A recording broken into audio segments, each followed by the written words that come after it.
안녕하세요. 오늘도 사연 살롱을 찾아주셔서 감사합니다. 저는 얼마 전 천륜을 영원히 끊어내버린 사람이에요. 요즘 사람들과는 다르게 제가 어렸을 적만 하더라도 가족은 하늘이 정해준 인연이고 가장 최우선으로 소중하게 대해야 한다고 배우는 게 당연했어요. 그러다 보니 어떤 일이 있더라도 가족을 버린다는 건 상상도 못할 일이었죠. 세월이 지나 저도 제 인생을 살아오면서 수많은 사람들을 스쳐 지나가며 여러 인연들이 끊겼었지만 그중 하나가 가족이 될 줄은 몰랐어요. 저는 이남 일녀 삼남매 중 장녀로 태어났어요. 어렸을 적 저희 집은 시골 읍내 근처에 살았었죠. 동네 자체가 시골이었지만 그 중에서도 읍내에 지내는 저희 가족은 다른 집보다 부유한 편이었어요. 저희 아버지는 그 시절에 읍내에서 전자기기 장사를 하셨죠. 서울을 왔다 갔다 하시면서 여러 기계들과 소도매 물품들을 팔았고 하나같이 값이 나가는 물건이다 보니 돈은 잘 버셨어요. 저희 부모님이 결혼하면서부터 시작했다는 아버지의 사업은 저희 삼남매가 차례대로 생기는 동안 더욱 커졌답니다. 제가 10살 때 저희 아버지는 서울로 올라가야 더 큰 돈을 벌 수 있다면서 가족들을 모두 데리고 서울로 이사를 하셨어요. 와, 우리 서울로 이사 간다고? 엄마, 그럼 우리 이제 계속 서울에서 살아? 서울로 이사 가면 우리 이제 서울 사람이야? 나도? 누나도? 동호도? 그래, 우리 가족 이제 다 서울 사람이야. 아버지 사업이 계속 잘 되시면 거기서 계속 사는 거야. 너희 전부 거기서 학교도 다니고 나중에 대학도 거기서 다니는 거지? 저희는 꽤 큰 주택으로 이사를 갔는데요. 새 집에 설레어 하던 것도 잠시, 저는 다니던 시골 학교보다 3배는 큰 것 같은 학교에 다니게 되며 처음엔 기가 죽기도 했어요. 그건 제 동생들도 마찬가지였고 저희 엄마도 마찬가지셨습니다. 엄마는 늘 저녁마다 저희 삼남매 손에 나물무침이나 파전 같은 반찬을 쥐어주며 옆집 앞집에 가져다 주라고 하실 정도로 이웃들과 잘 지내보려고 하셨어요. 처음엔 저희 가족 모두 서울 깍쟁이들과 어울리는데 애를 먹었지만 점차 한두 명씩 새 친구가 생기면서 서울살이에 적응을 해나갈 수 있었답니다. 하지만 서울에 온 지 불과 2년 만에 아버지가 하던 사업은 망하고 말았어요. 회사 사무실에는 온통 빨갛딱지가 붙었고 저희 집은 빚더미를 안게 되었죠. 다행히 살던 집을 가압류 당하지 않고 제때 팔 수 있었기에 5 식구가 길바닥에 나앉는 거 면할 수 있었어요. 저희 집은 어느 노부부가 사갔죠. 원래는 큰 주택에 살며 지하방에 세를 주고 살던 저희 가족이었지만 그 이후론 저희가 그 새 방으로 들어가 살게 되었답니다. 다행히 새로운 집 주인들이 묻어난 성격이셨기에 저희는 오랫동안 그 새 방에서 지낼 수 있었죠. 저희 가족의 형편이 한순간에 미끄러졌어도 아버지는 여전했어요.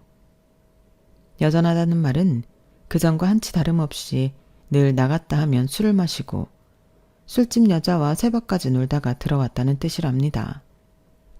저희 엄마는 그런 아버지 때문에 늘 고생이 이만저만이 아니셨죠. 아버지 사업이라도 잘 될 때는 마음고생만 하셨는데 아버지가 사업을 망치고 나서는 몸까지 고생을 하게 된 거였죠. 저희 엄마 얼굴엔 아버지가 만든 깊은 주름과 그늘이 날마다 더해졌어요. 아버지는 사업이 망가진 이후로 가족들에겐 가타부타 말도 없이 집에도 잘 들어오시지 않았어요. 어쩌다 들어오면 독한 술 냄새와 화장품 냄새만 풍기며 잠만 주무셨죠. 어디선 멀에서 벌어온 것인지 하얀 돈봉투를 엄마 앞에 아무렇게나 내던지고서요. 그 돈은 50만 원 혹은 70만 원, 어쩌다가는 30만 원이기도 했어요. 그 돈으로는 저희 삼남매를 먹이긴커녕 쇳돈도 낼 수가 없었습니다. 엄마는 길게 고민도 않고 무작정 근처 장에 나가 조그만 리어카에서 전을 붙여 팔기 시작하셨어요. 나중에 알고 보니 그 리어카는 집주인 아줌마한테 빌린 돈으로 마련한 거였다고 해요. 엄마는 쇳돈을 내고 자식들을 키우기 위해 같은 자리에서 눈이 오나 비가 오나 날이 추우나 더우나 꼼짝 않고 전을 부치셨어요. 엄마는 원래도 요리를 잘 하셨지만 그 중에서도 전 요리를 기가 막히게 잘 하셨거든요. 엄마는 장사를 시작하신 지 몇 주 지나지 않아 단골이 생기기 시작했고 길바닥에서 무작정 전을 부치기 시작한 지 4년 만에 시장 안에 있는 작은 가게를 얻어 들어갈 수 있었어요. 1층과 반지하, 그 중간 어딘가에 속한 엄마의 전집을 우리 삼남매는 학교를 마치고 오면 누가 먼저랄 것도 없이 와서 쓸고 닦고 꾸며주었죠. 그렇게 작지만 깨끗하고 아늑한 저희 엄마의 전집이 오픈할 수 있었어요. 그리고 엄마는 가게를 오픈하자마자 저희 삼남매를 쫓아내셨습니다. 너 이제 여기 그만 와. 자꾸 다니지 말고 학교 끝나면 집에 가서 얼른 숙제해. 그럼 엄마 계산은 누가 하고 음식은 누가 갖다 줘? 우리가 할게. 그래, 누나랑 내가 할게. 됐다. 내 가게인데 내가 하면 되지. 누굴 시켜? 누가 니들 보고 장사하래? 엄마가 이걸 혼자 어떻게 다 해. 나 학교에서 쉬는 시간에 숙제 이미 다 하고 왔어. 숙제만 다 하면 다야. 배운 거 복습하고 다음에 배울 거 예습해야지. 엄마 도울 정성으로 가서 얼른 공부들 해. 그게 우리 집안이 사는 길이야. 알았어? 나 저번 시험도 100점 맞았는데? 그럼 다음 시험도 100점 맞아야지. 옛말에 맹모 삼천지교라고 학생이 이런 데 오는 거 아니야. 가서 공부하고 나중에 돈 많이 벌면 그때 엄마 도와주던가 해. 응? 엄마는 저희를 다시 집으로 돌려보냈고 저희는 엄마 말씀대로 각자 열심히 공부를 했어요. 엄마의 손이 늘 기름에 데인 상처투성이라는 걸 기억하고 고운 사모님 손이었던 엄마의 손끝이 다 뭉툭해지는 걸 기억하면서요. 그래서였는지 저는 늘 좋은 성적을 받을 수 있었습니다. 진로를 고민할 시기가 왔을 때 처음엔 의사가 되고 싶다는 꿈을 꾸었지만 저희 집 형편에 제가 아무리 공부를 잘해도 의대를 진학하는 건 무리일 것 같더라고요. 그래서 대신 약사를 선택했습니다. 약대에 들어가 아르바이트를 하며 공부를 했죠. 졸업 직후엔 첫 직장으로 유명한 제약사에서 일했지만 몇 년 뒤엔 거기서 모은 돈으로 제 명의의 약국을 차리게 되었답니다. 둘째 남동생도 저만큼 치열하게 공부했어요. 사실 둘째는 저희 삼남매 중 가장 좋은 학교를 들어갔죠. 이름만 대면 다 아는 그런 학교에 무려 장학금을 받고 들어갔어요. 그리고 그곳에서도 대학 학비보다 더 많은 장학금을 받은 만큼 좋은 성적을 유지했죠. 결국 4학년이 끝나기도 전에 대기업을 들어가게 되었고요. 반면 막내 남동생은 저희 둘과는 조금 결이 달랐어요. 그렇다고 성적이 나빴다는 건 아니었고 늘 중상위권을 유지하긴 했죠. 다만 저와 둘째 때문에 자꾸 기가 눌리는 것 같았어요. 저희야 워낙 도끼로 똘똘 뭉친 사람들이지만 막내는 조금 유약한 면이 있었거든요. 적성도 공부 쪽이 아닌 것 같았고요. 그런 막내를 둘째는 늘 몰아세웠고 저는 늘 다독였어요. 동호 너 어제 모의고사 끝나고 세영이랑 노래방 갔어? 학교 끝나고 잠깐만 다녀온 거야. 모의고사를 학교가 일찍 끝나서. 근데 왜 도서관 갔다 왔다고 했어? 누나가 너 시험 끝나고 친구랑 노래방 간 거 가지고 뭐라고 하는 것도 아닌데. 누나는 그렇지. 형이 알았으면 또 한 소리 들었을걸? 아니 꼭 그렇지 않더라도 오늘은 도서관 다녀온 거 맞아. 나도 괜찮은 대학 가야지. 장학금도 받고. 형 눈치도 보지 마. 그냥 너는 너 하고 싶은 거 하고 살아. 뭘 하든 밥벌이만 하면 돼.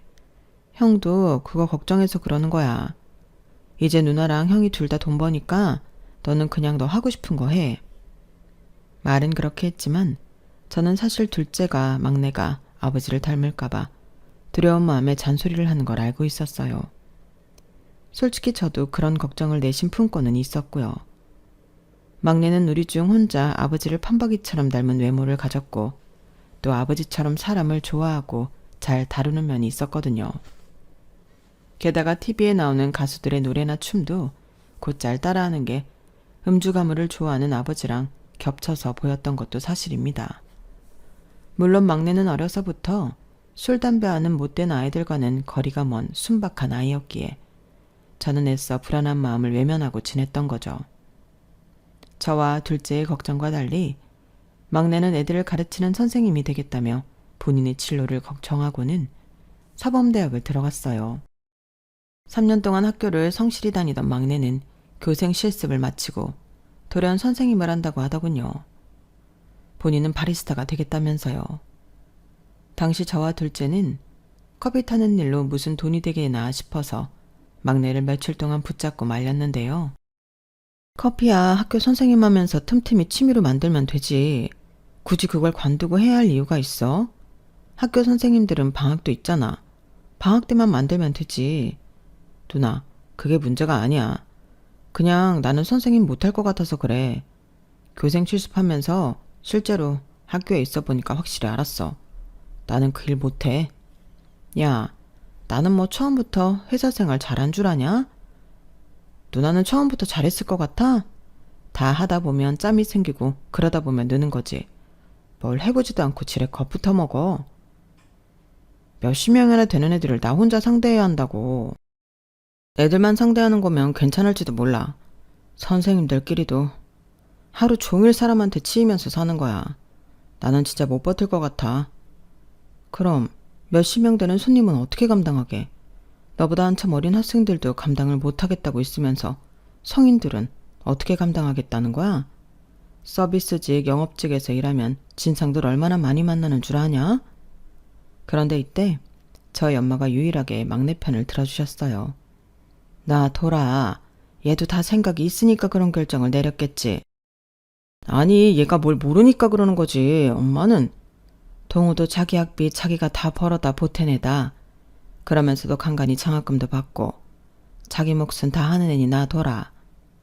둘째는 엄마의 말에 아무 말도 못하고 짜증을 내며 밖으로 나가버렸어요. 저도 그때는 도무지 막내의 편을 들어줄 수 없었죠. 단지 엄마가 그만하라고 말리니까 그 말을 들었을 뿐이었어요. 엄마만 아니었으면 아마 몇 날 며칠이고 더 막내를 말렸겠죠. 하지만 엄마 말을 들어보니 막내가 애도 아니고 자기 의지가 확고한 성인인데 계속 떠들어봐야 무슨 소용이 있겠나 싶더라고요. 결국 저는 막내에게 그저 열심히 잘해보라고 응원할 수밖에 없었죠. 막내는 선생님이 되지 않겠다고 했지만 그래도 대학교는 졸업까지 마쳤어요. 그리고 그 이후부터는 이런저런 일을 하며 악착같이 돈을 모으기 시작했죠. 그 무렵은 저도 둘째도 차례대로 결혼식을 올리고 막 가정을 꾸려나가기 시작했을 때라 정신이 없었어요. 각자의 위치에서 자리 잡은 저와 둘째는 남은 가족들이 편하게 지낼 수 있도록 엄마의 전집 근처에 막 재개발한 동네에 있는 20평짜리 아파트를 하나 마련해 주었습니다. 더 큰 집을 구해드리고 싶었지만 엄마가 크게 말리시기도 했고 가정을 막 꾸릴 때라 금전적 여유가 크지 않았기도 했어요. 그리고 신혼 초 몇 개월이 지나자 일도 집안일도 바빠지기 시작하면서 친정에 자주 들르지 못했던 것 같네요. 제가 어쩌다 한 번씩 친정 새 아파트에 갈 때마다 막내는 집에 없거나 아님 세상 모르고 곤히 잠들어 있었어요. 막내 방의 책상 위에는 각종 커피 원두가 담긴 병과 인테리어 자료들이 엄청나게 쌓여 있었죠. 처음에 막내의 꿈을 반대했던 게 미안해질 정도로 열심히 사니 저는 갈 때마다 막내의 책상 위에 소정의 용돈을 올려놓고 오곤 했죠. 그렇게 고생하던 막내는 결국 5년 만에 정말로 자기 카페를 차리게 되었어요. 인테리어 공부도 열심히 하더니 카페를 정말 예쁘게 꾸며놓았더군요.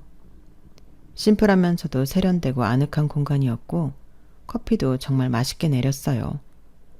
곁들인 디저트도 맛이 일품이었죠. 당시 저는 처음 보는 신기한 커피를 내놓았는데 그게 대박이 났어요. 젊은 애들이 스마트폰으로 검색을 해가면서 찾아올 정도였으니까요. 저희 때는 커피로 밥 벌어 먹고 산다는 건 상상도 못했는데 그렇게 번듯하게 잘 될 줄은 몰랐네요. 돈을 많이 벌게 된 막내는 엄마의 전집을 리모델링 해주기도 했습니다. 막내의 카페는 어느새 저희 가족의 아지트가 되었고요. 엄마 가게 공사는 언제 끝나? 이제 거의 다 돼가나? 아니, 어제 끝났어. 원래 이런 경우가 잘 없는데 예상보다 일찍 끝내주셨더라고. 근데 아직 포스기 설치가 안 끝나서 제어프는 다음 주 목요일부터 한다고 했어. 환기도 좀 더 하는 게 좋을 것 같아서. 엄마, 동호한테 포스기 쓰는 법 잘 배웠어? 아, 나는 그거 괜히 번거롭기만 하고 내가 다 기억해서 할 수 있는데 괜히 그거 찍다가 헷갈린다니까? 그래도 잘 배워놔야지. 이제 가게도 넓어졌는데 엄마도 직원 더 많이 써야 할 거 아니야. 직원들이랑 같이 일을 하려면 시스템이 잘 갖춰줘야 편해. 동호가 잘한 거야, 엄마. 누나 말이 맞아. 엄마 가게 안 그래도 사람 계속 많아지고 있잖아. 저번에 보니까 손님들 줄 서서 기다리더만. 여기 새로 들어선 아파트 주민들이 엄청 가는 것 같더라고. 맞아. 여기 아파트 아직 짓고 있는데 엄청 많은데 거기 입주 다 들어오면 손님이 더 늘 것 같더라고. 그래서 내가 엄마 가게랑 내 카페 전부 스크린으로 번호 찍는 기계 주문했어. 요즘은 손님들 기다리는 것도 기계에 핸드폰 번호 입력하는 걸로 다 되더라고. 야, 처남이 장모님 장사 센스를 그대로 물려받았네요. 진짜 대단한 것 같아요. 한 집안에 맛집 주인이 둘이나 있다뇨. 아유, 아니에요. 저희야 매형이 올려준 매출이 반은 되는걸요. 너무 감사해요. 홍서방이 우리 동호 카페에 자주 오는가? 네, 아침 저녁으로 거의 매일 와요. 여기 근처에 여기만큼 커피가 고소하고 맛있는 데가 없더라고요. 여기 없으면 이제 근무가 힘들 정도라니까요. 저희 밑에 애들 순찰 둘 때도 여기 엄청 와요. 직업이 경찰인 저희 남편은 마침 그 근처에서 근무를 했기 때문에 막내 카페를 자주 가는 것 같았어요. 남편 말로는 아예 서 직원들 커피를 아침마다 12개에서 15개씩 캐리어에 담아간다고 하더군요. 그렇게 저희는 각자의 사업, 각자의 가정을 온전히 잘 꾸려나가며 화목한 나날들을 보냈답니다. 앞으로도 그간 고생하면서 노력한 결과를 누리고만 살면 될 것 같았죠. 하지만 그 모든 기간 동안 저희 네 가족이 필사적으로 외면하고 있던 불편한 진실이 있었어요. 바로 저희 아버지였죠. 아버지는 여전히 계속 저희 집에 같이 머물고 계셨거든요. 사업이 망한 지 반지하 새방에 띄엄띄엄 얼굴을 비치며 돈 봉투만 던져놓고 가던 아버지는 알고 보니 노름판에서 딴 돈들을 가져다 준 거였다고 해요. 그 과정에서 질 나쁜 양아치들과 어울리며 불법 사업까지 손을 댔다고 하더군요. 아버지는 제가 대학을 입학한과 동시에 감방에 가셨어요. 무슨 험난한 일이 있었는지 알고 싶지도 않았던 저는 저희 삼남매는 아버지가 감방에 있는 동안 단 한 번의 면회도 가지 않았습니다. 엄마만 3개월에 한 번씩 가서 얼굴도 보고 돈도 넣어주고 오셨어. 아버지는 거기서 3년 동안 살고 나오신 뒤 더 이상 그 양아치 무리들이랑 어울리진 않으시는 것 같더라고요. 하지만 허구한 날 방구석에서 TV를 보면서 이따금씩 욕을 하고 술만 마시며 세월을 죽였죠. 아무것도 안 하고 저희 가족들이 다 같이 모여 있을 때도 문을 잠그고 나오질 않으셨어요. 엄마는 그런 아버지한테 별 말하지 않으시면서 매일 일 나가기 전에 식탁 위에 10,000원 한 장만 올려놓고 나오신다고 하셨죠. 아버지는 그 돈을 받으면서도 술값을 따로 지불하기 싫다며 어느 순간부터 자꾸 엄마 가게로 가서 술을 마구잡이로 마시기 시작했어요. 그러다 술에 취하면 온갖 진상을 부렸죠.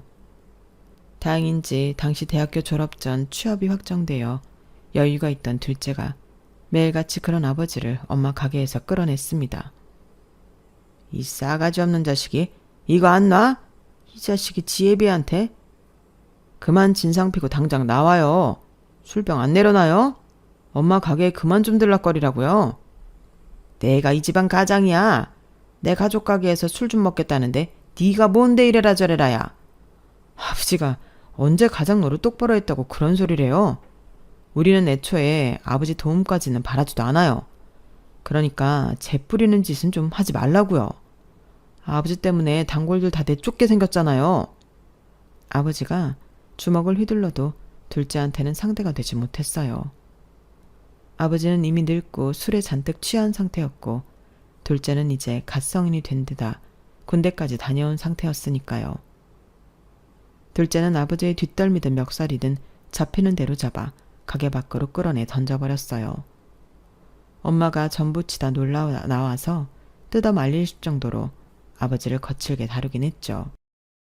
하지만 저는 엄마를 말리면서 속으로는 둘째를 늘 응원하는 마음이었답니다. 아버지는 2~3달 정도 둘째와 실랑이를 벌이다가 몇 번 가게 앞에 나동거라진 뒤로는 더 이상 엄마 가게에 찾아가지 않았어요. 저희는 사실 그 전부터 엄마한테 아버지와 이혼하라고 몇 번이나 이야기했는데 엄마는 늘 무슨 이 나이에 이혼이냐며 저희 말을 한 귀로 흘리시기만 했어요. 엄마 땐 이혼 같은 건 원래 꿈도 못 꾸는 거였다면서요. 엄마는 아버지가 할 일이 없어서 한가해서 진상을 부린 거라면서 아는 지인을 통해 근처 오래된 아파트 경비 일을 구해다 주셨어요. 하지만 아버지는 딱 3달 뒤 아파트 주민과 시비가 붙어 싸움을 하고 잘렸죠. 그때 경찰서에 가장 먼저 도착했던 건 저였는데 저조차도 더 이상 아버지의 만행을 참을 수가 없더군요. 엄마가 어떤 마음으로 아버지한테 일을 구해다 주셨는지 몰라요? 그나마 아버지 생각하는 건 엄마밖에 없는데 어떻게 이런 짓을 저지를 수가 있어요? 자식이 술 처먹고 노상방뇨를 해대는데 그럼 내가 가만히 있어? 그렇다고 쌈박질을 해요? 아버지가 무슨 깡패예요?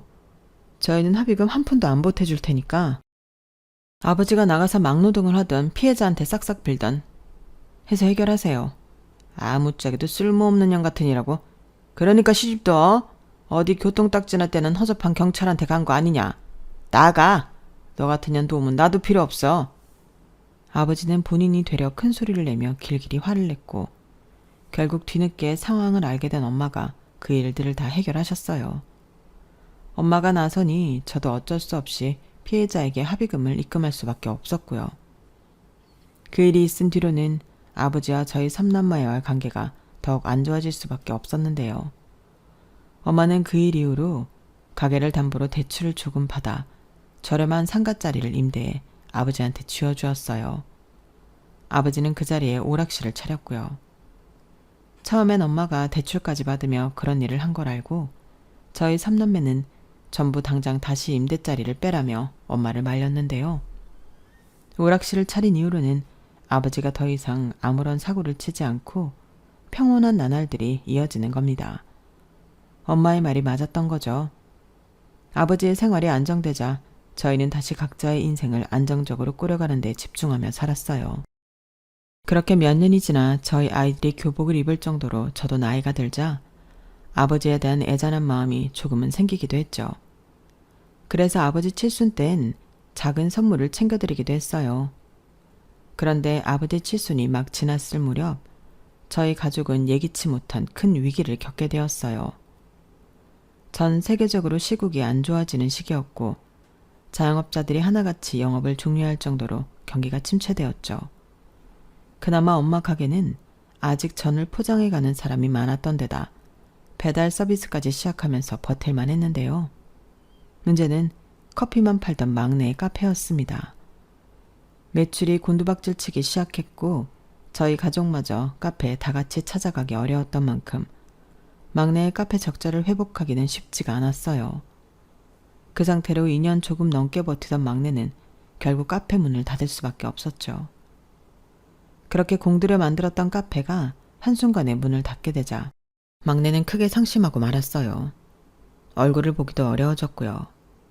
둘째 회사 내부 사정도 안 좋긴 마찬가지였고 더군다나 약사였던 저는 매일 퇴근할 때마다 녹초가 되어 퇴근에 정신이 없었거든요. 연락이라도 자주 하려고 했는데 막내는 연락이 잘 안 됐고 그나마 엄마와 연락을 하며 막내의 소식을 들을 수가 있었어요. 동호가 언제까지 저렇게 있을지 걱정이야. 저번에 방에 들어가 보니 평생 안 하던 담배를 하는 것 같더라고. 아휴, 용돈이라도 주자니 그건 또 싫어하고. 일단 가만히 두자 엄마. 동호 지금만 잠깐 그렇지 괜찮아질 거야. 엄마도 너무 걱정하지 마. 저번 주말에는 평생 안 하던 술을 하고 들어오는데 어떻게 걱정을 안 하니. 나 닮아서 술도 못하는 애가 얼굴이 빨개지게 취해가지고 들어오는데 동호도 이제 30이 훌쩍 넘었는데 힘들면 술도 한잔하고 그러는 거지. 별로 심각하게 생각하지 마 엄마. 막내 걱정에 한숨을 쉬는 엄마를 안심시키면서 저도 둘째도 당시엔 막내한테 아무런 말도 할 수가 없었습니다. 그저 시간이 지나면서 상황이 나아지길 바랄 수밖에 없었죠.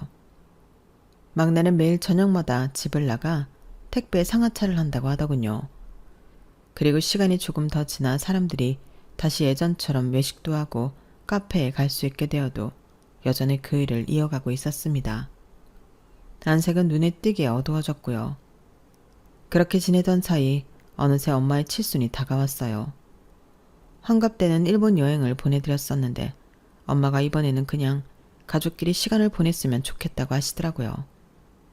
그래서 친척분들과 함께 간단하게 한 끼 식사하며 소박한 칠순잔치를 보내기로 계획했어요. 하지만 이런 일이 의례 그렇듯 지인들 사이에 얘기가 퍼지며 손님들이 많아졌고 결국 저희는 근처에 있는 호텔 연회장을 빌려 칠순잔치를 열게 되었답니다. 그리고 저는 엄마 칠순잔치에 아버지도 초대를 했어요. 둘째는 그 얘기를 듣자마자 불맨소리를 했죠. 이런 날에 무슨 아버지를 불러. 또 무슨 사고를 치실 줄 알고. 아버지 그동안 사고 안 치고 얌전히 계셨잖아. 이제 연세도 있고 아버지 곁에 아무도 없는데 이럴 때라도 챙겨드려야지. 차라리 나중에 우리끼리랑 식사하는 게 낫지. 괜히 거기서 또 술 드시고 취하면 뒷감당 어떻게 하려고? 네 아버지 술 안 자신 지 좀 됐다. 요즘은 나이를 많이 먹어서인가 성질도 많이 죽었고. 가족 친지 다 모이는 자리에 아버지만 쏙 빼놓는 것도 사람들 보기에 좋은 거 아니야. 엄마의 말에 둘째는 더 이상 아무 말도 하지 않았어요. 결국 저희 5가족과 친척, 지인들이 모두 참여한 칠순잔치가 열리게 되었죠. 평소 인망이 좋았던 엄마였기에 모인 손님들 모두 진심으로 엄마를 축하해 주었어요. 다들 반갑게 인사를 나누며 안부를 주고받으니 저랑 둘째는 동시에 굉장히 바빠졌죠. 저희가 바빴던 이유는 아무래도 막내가 신경 쓰였기 때문이에요. 상황이 좋지 않았던 막내는 자기 얘기를 최대한 안 하려고 말을 아끼고 있었거든요. 누가 막내한테 말을 걸으면 저랑 둘째가 얼른 끼어들며 그런 막내를 신경 쓰느라 정신이 없었던 거죠. 조금 위태롭긴 했지만 그래도 칠순잔치는 화기애애한 분위기로 잘 마무리되어 가고 있었어요. 식사가 거의 끝날 때쯤 저는 혼자 연회장을 나와 미리 정산을 끝내려고 했는데요. 그런데 손님들한테 받았던 현금을 모두 모아둔 쇼핑백이 사라졌다는 겁니다. 네? 왜 없어요?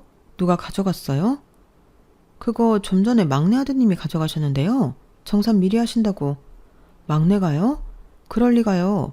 저는 전달받은 바가 없는데 저희 막내인 게 확실해요? 네. 내내 안에 계시면서 식사도 하시고 와인 많이 드신 분이셨는데 안에 있던 사람이었다고요? 일단 잠시만요. 혹시 저희 애들이나 조카들이 가져간 건가 싶어 확인해봤지만 애들은 노느라 그런 쇼핑백이 있는지도 몰랐다고 하더군요. 제 표정이 심각한 걸 눈치챘는지 남편이 다가와 무슨 일이냐고 물었어요. 저는 자초지종을 설명했고 남편은 잠시 기다리라며 연회장 밖으로 나갔죠. 제가 다시 가족 테이블로 와서 앉으니 둘째가 무슨 일이냐고 물어보았어요. 손님들 현금 모아둔 쇼핑백을 누가 가져갔대. 뭐? 그걸 누가 가져가? 누가 막내 아들이라고 하고 가져갔대. 직원 말로는 여기서 계속 식사하던 사람이라 당연히 가족인 줄 알고 줬다네. 혹시 애들인가 싶어서 확인해봤는데 애들은 아니라고 하고 동호는 계속 안에 있었잖아. 그치? 제 말에 테이블에 있던 사람들이 모두 막내를 쳐다봤어요. 막내의 미간이 당연히 찌푸려졌죠. 막내가 기분 나쁜 티를 내자마자 둘째가 손을 휘저으며 말했어요. 동호가 그럼 여기 있지 어딜 가? 설마 이 소심이가 그랬을까? 아버지가 그랬으면 몰라도. 네 안에 아버지 말고 그럴 사람이 어딨어? 그냥 물어본 거야. 동호가 뭐하러 그런 짓을 해. 근데 확실히 아버지는 아니야. 젊은 남자였대잖아. 그때 저희 남편이 아까 저와 대화했던 직원과 함께 연회장 안으로 들어오더군요. 그와 동시에 연회장 문은 앞뒤로 모두 닫혔어요. 남편은 어디서 났는지 마이크를 들고선 입을 열었죠. 다들 잠시만 주목해주세요. 혹시 이만한 갈색 쇼핑백 보신 분 있나요? 쇼핑백 가져가신 분? 남편의 말에 연회장 안에 있던 손님들이 모두 웅성거리기 시작했어요. 일단 다들 자리에 앉아주시겠어요? 남편의 말에 서 있던 사람들이 다들 각자 자리를 찾아가던 그때였어요. 연회장 뒷문이 덜컹거리는 소리가 났죠. 어떤 남자가 뒷문을 열려고 했던 거였어요. 하지만 문이 잠겨있자 남자는 당황했고 순식간에 남자 직원 2명이 그 남자를 붙잡았어요. 남편은 쏜살같이 연회장을 가로질러 그 남자한테 다가갔고 손님들의 시선도 전부 남편을 따라갔죠. 그 짧은 사이 남자는 2명의 직원에게 주먹을 날리고 달아나려 했지만 순식간에 남편이 그 남자를 제압해버렸어요. 놔! 이거 안 놔? 현행 폭행범을 봤으니 못 놓습니다. 그쪽은 묵비권을 행사할 권리가 있고요. 그쪽이 하는 말은 그쪽한테 불리한 증거가 될 수 있으며 변호사를 선임한 권리가 있으세요. 알겠죠? 남편의 말이 끝남과 동시에 막내가 자리에서 벌떡 일어나더니 어디론가 후다닥 달려갔어요. 제가 반사적으로 그쪽을 보니 연회장 앞문 쪽으로 가려던 아버지를 막내가 덥석 잡더군요. 아버지, 이 와중에 어딜 가세요? 뭘 어디가? 화장실 간다. 화장실도 못 가냐? 근데 왜 이렇게 당황하세요? 뭐 찔리는 거라도 있으신 모양이에요. 막내의 말에 아버지는 아무 말도 못하고 어버버거렸고 막내는 그런 아버지를 붙잡고 남편이 있는 쪽으로 다가갔어요. 그러자 연회장 안에 있던 모든 사람들이 헉 하고 놀랐습니다. 아버지와 그 남자가 나란히 있자 2사람이 놀라울 정도로 똑같이 생긴 게 보였기 때문이었죠. 가까이 다가가 그 꼴을 본 저희 가족들은 모두 할 말을 잃고 말았네요. 굳어버린 저희 3남매 대신 남편이 그 남자에게 물었어요. 그쪽이 쇼핑백 가져갔어요? 무슨 쇼핑백? 나는 모르는 일인데? 당신 나 알아? 모르면 그게 더 문제 아닐까요? 저희 가족끼리 모여있는 자리인데요. 일단 가방 안에 있는 것부터 봅시다. 내가 왜 그래야 되는데? 당신이 무슨 경찰이라도 돼? 진짜 우리 가족 아니네. 나 경찰인 거 여기 모르는 사람이 없는데.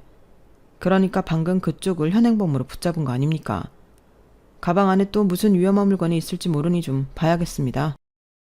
그 남자는 몸부림을 치며 저항했지만 지켜보던 손님들 중 몇몇 남자들이 후다닥 다가가 남편 대신 그 남자의 가방을 빼앗아 안을 살펴보았어요. 아니나 다를까 저희가 찾던 쇼핑백이 그대로 나왔죠. 그걸 본 남편은 곧바로 가서 조사를 받고 얘기했어요. 경찰서를 간다는 말에 그 남자는 더 격하게 저항했지만 이미 여러 명에게 제압을 당하고 있었기에 소용이 없었죠. 이 기가 막힌 광경에 둘째가 아버지한테 버럭 화를 냈어요. 아버지는 이 인간이랑 대체 무슨 관계예요? 둘이 뭐 똑같이 생긴 건 둘째치고 어떻게 이 인간이 잡히자마자 도망칠 생각부터 했냐고요? 도망치긴 뭘 도망쳐? 난 그냥 화장실 좀 가려고 했을 뿐이다. 왜 괜히 생사람을 잡아? 아버지가 발뺌하자 갑자기 남편에게 잡혀있던 도둑놈이 눈을 번뜩이며 입을 열었어요. 저 사람이 제 아버지예요. 저는 김춘식 씨 사생아고요. 저는 이 돈을 훔칠 생각이 없었는데 아버지가 저한테 시킨 겁니다. 그게 아니면 제가 어떻게 알고 여기 들어와서 쇼핑백 위치까지 알았겠어요. 김춘식이 저한테 시킨 거예요. 갑자기 불쌍한 척을 하는 도둑놈의 말에 연회장 안에 있던 사람들은 전부 아버지를 쳐다봤어요. 사실 거기 있는 모두가 붕어빵처럼 닮은 2사람을 보고 당연히 눈치는 채고 있었어요. 특히 저희 가족들은 남봉꾼이었던 아버지한테 사생아가 있다는 게 놀랍지도 않았고요. 다만 그 사생아를 시켜 엄마 칠순잔치에 모인 돈을 훔치려고 했다는 게 기가 막힐 뿐이었죠. 저는 머리 끝까지 화가 나서 소리를 질렀어요. 아버지는 대체 뭐가 문제예요? 엄마가 아버지 하나 사람 만들겠다고 가게 담보로 오락실까지 차려줬는데 이딴 식으로 뒤통수를 쳐요? 사위가 버젓이 경찰인 거 알면서도 이딴 짓을 저지를 생각을 해요? 최근엔 사고 좀 안 치고 얌전해졌나 싶었더니 어떻게 이딴 짓을 저질러요? 어디서 시접다는 놈을 갖다가 경찰이라고? 네 남편이 뭐 형사라도 돼? 너 쟤 알아? 쟤를 언제부터 알았다고 제가 하는 말을 그렇게 철석같이 믿어? 나는 모르는 인간이야. 저딴 사생아 둔 적도 없다고. 어이가 없네. 매형 형사 맞거든요. 그간 가족들 돈은 다 빨아먹고 살면서 그걸 몰랐어요. 아버지만 빼고 여기 있는 사람들 매형 형사인 거 다 알아요. 그리고 누가 봐도 아버지랑 똑같이 생긴 놈이구만. 뭐가 아버지 아들이 아니에요. 난 저런 양아치 새끼를 내 아들로 둔 적이 없어. 아버지가 끝까지 부인하자 갑자기 그 도둑놈이 아버지한테 화를 내며 협박을 하더군요. 이 노친네가 노망이 났나? 말 조심하지 못해? 애초에 왜 이딴 짓을 시작했는지 잊었어? 아버지가 운영한다던 그 오락실인지 뭔지, 거기서 뭘 하고 있는지 내가 형사 앞에서 떠벌려줘? 어? 금세 다시 포악해진 도둑놈의 말에 아버지는 벙어리라도 된 양 입을 꾹 다물었고, 그때 마침 잠겨있던 연회장 뒷문이 열리면서 남편의 동료 3명이 들어왔어요. 남편은 동료들과 함께 두 사람을 붙들고 경찰서로 데리고 갔죠. 손님들이 웅성거리는 동안 저는 얼른 쇼핑백을 들고 정산을 마친 뒤 서둘러 손님들을 보냈어요. 엄마의 칠순잔치는 그렇게 급하게 끝이 났죠. 그 모든 난리 속에서 엄마는 의외로 덤덤한 표정으로 계셨습니다.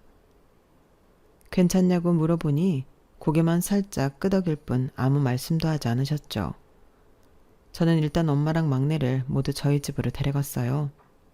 순간 도둑으로 몰릴 뻔한 막내도 심적으로 타격이 있을 것 같아서 두 사람만 집으로 보내기 불안했거든요. 몇 시간 뒤 남편에게 연락이 왔는데요. 사건의 전말은 이랬어요. 막내보다 5살이나 어린 사생아는 이미 20살 때부터 폭행, 사기 등의 전과가 8개나 있었던 아주 전형적인 양아치였다고 해요. 아버지는 엄마가 마련해준 오락실에서 불법 도박장을 열어 운영하고 있었는데 큰 돈을 버는 것도 잠시였고 당시 막 감방에서 출소했던 사생아에게 버는 돈을 족족 빼앗겼다고 합니다. 사생아는 아버지한테 경찰에 신고한다, 가족들한테 자신의 존재를 알리겠다, 가족들한테 여기가 도박장이라고 얘기해버리겠다 등등 다양한 협박을 해오면서 몇 년 동안 아버지의 돈을 탈탈 털어갔던 거죠. 시간이 지나며 도박장에서 나오는 돈이 점점 작아지자 협박에 시달리던 아버지는 마지막으로 목돈 한번 안겨줄 테니 그거 들고 가서 그만 좀 괴롭히라며 엄마 칠순잔치에 모인 돈을 훔쳐가라고 시킨 것이었어요. 자초지종을 듣고 나니 아버지한테 학을 떼게 되더군요. 저야 이미 연회장서부터 아버지에게 오만정이 다 떨어졌지만 엄마는 어떨지 걱정이 되었어요. 저는 깊은 고민 끝에 엄마한테 사실을 이야기해 주기로 결심했습니다. 그날 저녁 애들을 다 재우고 엄마랑 막내를 안방으로 불러 조용히 이 얘기들을 전부 전달했어요. 엄마는 한동안 말이 없으셨죠. 엄마, 괜찮아. 사실 아버지가 젊었을 적에 얼마나 방탕하게 살았는지 알긴 했잖아. 나는 그렇게까지 충격도 아니던데. 그치? 우리가 아버지를 모르는 것도 아니었잖아. 저는 엄마가 혹시나 충격을 받았을까봐 일부러 아무렇지 않다는 얘기를 했는데요. 엄마는 낮은 목소리로 이렇게 이야기하셨어요. 그래, 충격받을 일도 아닌 게 맞다. 그냥 내가 너무 바보 같아서 그렇지. 그딴 인간 계속 바꿔보겠다고 미련을 못 버렸던 게 네 아버지한테서 더 이상 술 냄새가 안 나길래 정말 네 아버지가 변했다고 생각했다. 내가 바보였지, 바보였어. 무슨 소리야, 그렇게 생각하지 마. 엄마가 바보 같은 게 아니라 아버지가 그만큼 나쁜 거야. 엄마 잘못은 요만큼도 없어. 우리 중 아무도 그렇게 생각 안 해. 누나 말이 맞아, 엄마. 왜 그런 생각을 해? 바보 같지, 그럼. 내가 그 인간을 똑바로 보고 판단했으면 오늘처럼 가족 친지들 앞에서 내 자식들 바보 만드는 일은 없었을 거 아니냐. 애꿎은 동호만 누명 쓸 뻔하고 말이야. 너희가 예전에 이혼하라고 했을 때 그때 했었어야 했다. 내 새끼들 이런 꼴 당하기 전에 나라도. 그래, 이제라도 법적으로 얼른 남남이 되어야겠어. 나 니네 아버지랑 이제 이혼할란다. 엄마의 말이 끝나자마자 막내가 그런 엄마를 안아주었어요. 너무 잘 생각했어. 우리가 도와줄 테니 얼른 이혼해. 그리고 아버지 일은 엄마 잘못 진짜 아니야. 우리 중 아무도 그렇게 생각 안 하고 그게 사실이야. 어차피 형이랑 누나는 처음부터 내가 범인이라고 의심하지도 않았어.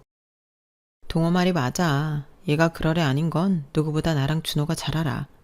거기 있는 사람들 전부 알고 있었고 엄마가 걱정할 일 하나도 없어. 엄마는 저희가 하는 말에 끝내 눈물을 흘리셨어요. 저희는 엄마 잘못이 아니라고 몇 번이나 더 말씀드리면서 울음을 멈출 때까지 달래드렸죠. 그 사건 이후 사생아는 폭행과 협박, 절도죄로 다시 감방을 들어가게 되었어요.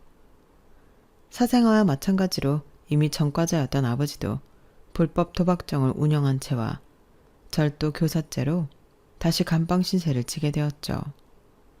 두 부자가 나란히 감방에 들어가는 걸 지켜보며 저희 삼남매는 엄마를 도와 이혼 절차를 끝내버렸어요. 아버지가 나쁜 용도로 쓰던 상가자리를 임대에 다시 빼버렸고 엄마는 그 돈을 막내에게 보태주셨답니다. 진작 그랬어야 한다고 후회하시면서요.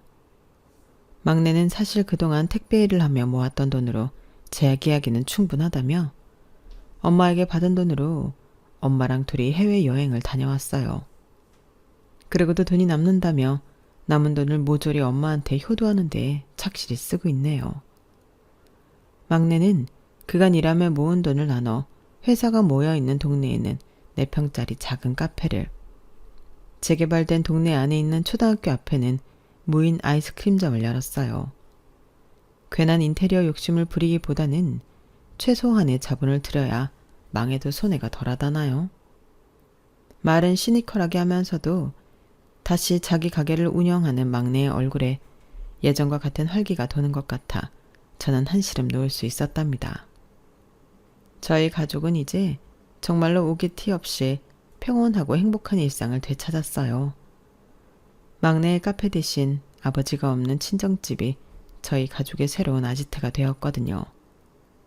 아버지와는 절연을 설원한 저희 네 가족은 앞으로도 지금처럼 평화로운 날들만 가득하길 기대하고 있어요. 지금까지 저희 가족의 이야기를 들어주셔서 감사합니다. 여러분들의 가족들과는 항상 행복한 일만 가득하시길 바랍니다. 여러분, 사연 댓글에 응원과 현명한 조언 부탁드려요. 좋아요와 구독은 저에게 큰 힘이 됩니다. 오늘도 좋은 일 가득하세요.